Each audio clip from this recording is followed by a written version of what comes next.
ఇప్పుడే country delight యాప్ని download చేసుకోండి. Download the country delight app now.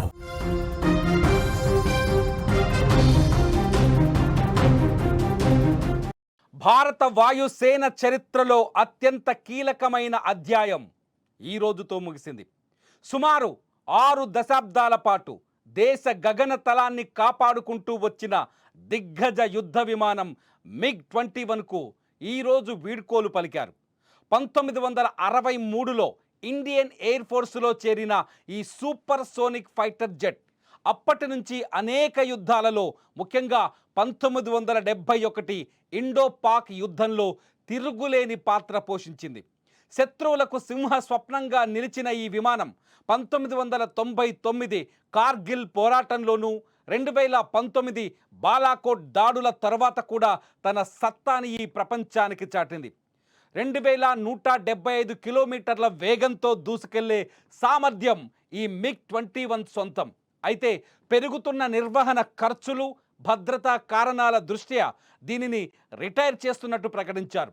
ఈరోజు చండీగఢ్ ఎయిర్ బేస్లో ఘనంగా జరిగిన కార్యక్రమంలో MiG-21 విమానాలు తమ తుది ఫ్లై పాస్ నిర్వహించి వాటర్ కెనాన్ సెల్యూట్ను అందుకున్నాయి. MiG-21 అందించిన సేవలను దేశం ఎప్పటికీ గుర్తుంచుకుంటుంది.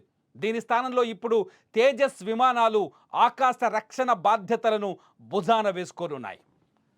1963లో భారత వాయుసేనలో చేరిన MiG-21 మన దేశంలోకి వచ్చిన తొలి సూపర్ సోనిక్ ఫైటర్ జెట్ చరిత్రగా సృష్టించింది. దీని వేగం, చురుకుదనం కారణంగా దీనికి ఫ్లయింగ్ డాగర్ అనే పేరు కూడా వచ్చింది. ఈ విమానం గంటకు 2175 కిలోమీటర్ల వేగంతో దూసుకుపోగలదు. ఈ వేగంతో శత్రు విమానాలను ఆకాశంలోనే అడ్డుకోవటంలో దీనికి తిరుగులేదు.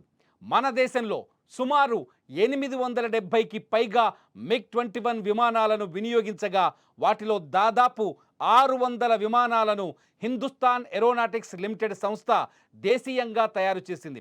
ఈ పరిణామం మన రక్షణ రంగ పారిశ్రామీకరణకు తొలి అడుగుగా కూడా మనం కీర్తించవచ్చు. 1971 ఇండో పాక్ యుద్ధంలో ఈ విమానాల ప్రదర్శన ఒక గేమ్ చేంజర్ అని చెప్పాలి. పాకిస్తాన్ వైమానిక స్థావరాలపై భారీ విధ్వంసం సృష్టించి ఆ దేశ వాయుసేనలను కోలుకొని దెబ్బ కొట్టింది మన MiG-21.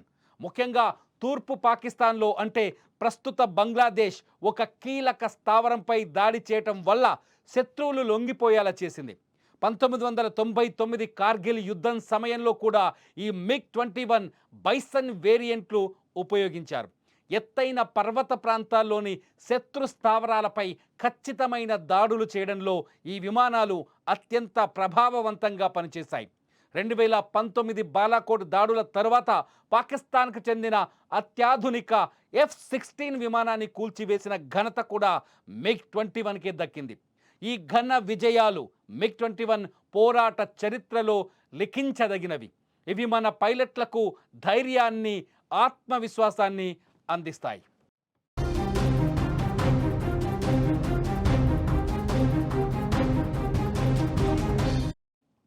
ఇంతటి ఘన చరిత్ర కలిగి ఉన్నప్పటికీ సాంకేతికత పాతదైపోవడం, తరచూ ప్రమాదాలు జరుగుతుండటం వల్ల దీనిని రిటైర్ చేయాలని నిర్ణయించారు. ఈ విమానాలు భారత వైమానిక దళంలోకి కొత్త తరం విమానాలు రావడానికి మార్గం సుగమం చేశాయి. ఈరోజు, అంటే సెప్టెంబర్ 26, 2025న చండీగఢ్లోని ఎయిర్ బేస్లో MiG-21 విమానాలకు ఘనమైన వీడ్కోలు వేడుకలు జరిగాయి. ఈ కార్యక్రమంలో విమానాలు తుది ఫ్లై పాస్ నిర్వహించాయి. అవి ల్యాండ్ అయిన తర్వాత గౌరవ సూచకంగా నీటి ఫిరంగుల ద్వారా వాటర్ కెనాన్ సెల్యూట్ అందించారు.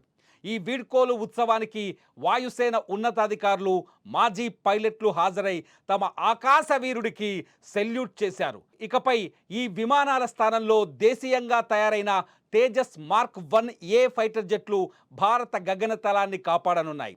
MiG-21 అందించిన సేవలు ఈ దేశ రక్షణ చరిత్రలో చెరగని ముద్ర వేశాయి.